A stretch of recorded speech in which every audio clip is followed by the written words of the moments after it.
Please join us. So, here is the team. All right.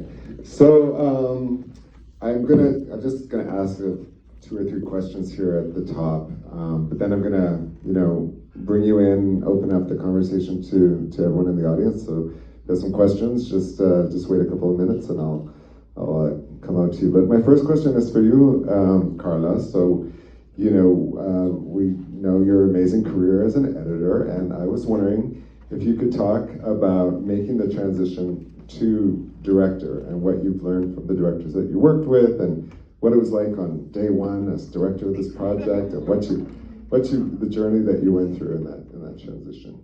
Okay. I'm so nervous because my kids are here. Do you guys like it? Yeah? Okay. Thumbs up. Thumbs up from the boys. All right.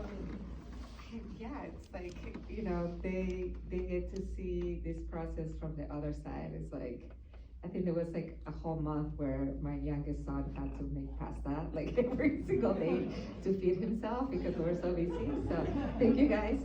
I don't remember. I guess you start the whole directing process by saying like, okay, this one story, like I want to do and I want to direct. And now where are the people that can help me with that? And then that's when the team comes together.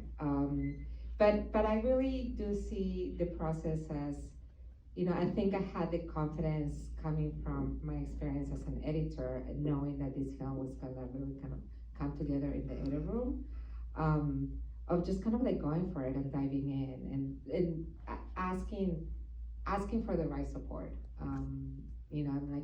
I've been able to support other directors with their vision, and I know that it is a collaboration through and through. So being very aware of that from the beginning. So you know what that feels like, and it feels good when it's there.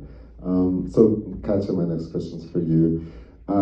When you were first approached to work on this project, how did you personally respond to Carla's vision, and what did you learn about Frida that you knew wanted this film to be different? I would say when Carla told me about her vision, I was like, this is amazing. I think for a lot of Latinos, Frida, she's iconic, and so it did feel a little bit scary to take her on. But Carla foregrounding Frida's voice, it just felt like such an amazing decision. I was excited to see how that would turn out. So I said, yes. And then I think from a producing standpoint, it was just an incredible opportunity to really dive into a rigorous research process, because in order to support the vision, we knew that we had to provide every last scrap of Frida's words.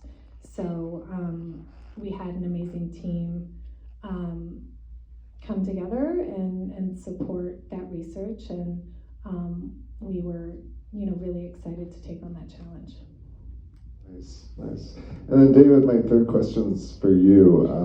How did the shape of the film start to reveal itself to you? And this film has such a sensual, beautiful rhythm, so integrated. But how did you start to feel the spine of the movie coming together, and what was the sort of first cut look like, and how did you get it down to this timeless 86 minutes? What was so amazing, first of all, is this is the first time I was, I think, working with a director who was also the editor and had such an incredible career as an editor that Carla had. So, and as everyone's been saying, sometimes you get in the edit room and you're finding the film, what's the language, and Carla knew all that. She knew we weren't doing interviews. It was going to be in Frida's voice. It was going to center her voice. It was a discovery to find out how much Frida's voice could carry it. I think that was something we didn't know at the very beginning. We thought we might have to rely on more voices, and some cuts did. So that was a big part of it. Is other cuts, there was a lot of other people commenting on her, and then we just kept saying oh, we can take them out because she says that, or we can show that visually. And that was something we really tried to work towards a lot. Is while the film tells her life chronologically, so you kind of grow up with her, we thought that was important. We still wanted these moments that are kind of like these ecstatic cinematic moments that weren't necessarily a part of her trajectory. We were kind of inventing those. Like one example that was a real exciting discovery in the edit room was in her childhood scenes, they were good in the earlier cuts, but they were just kind of like, okay, here's her mom, here's her dad, here's what she's doing, she's inspired by her dad, but there wasn't this like greater meaning to it, and it wasn't like beautiful yet.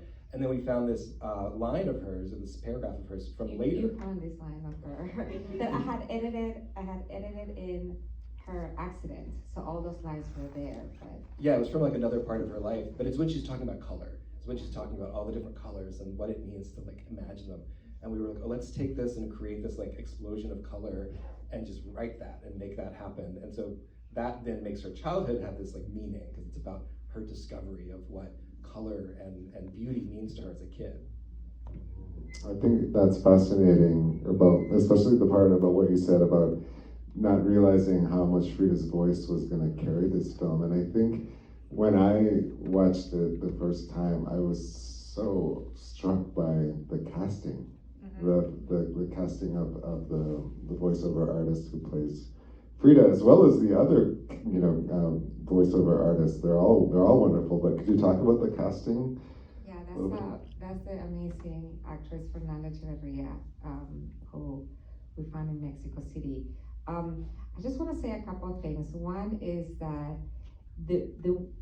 I feel like we went into this having a strong vision, but it also wasn't completely obvious. Like, we knew from the books written about Frida that like she spoke about her feelings and that she described some moments in her life, but it was kind of like diving into, this mystery of research.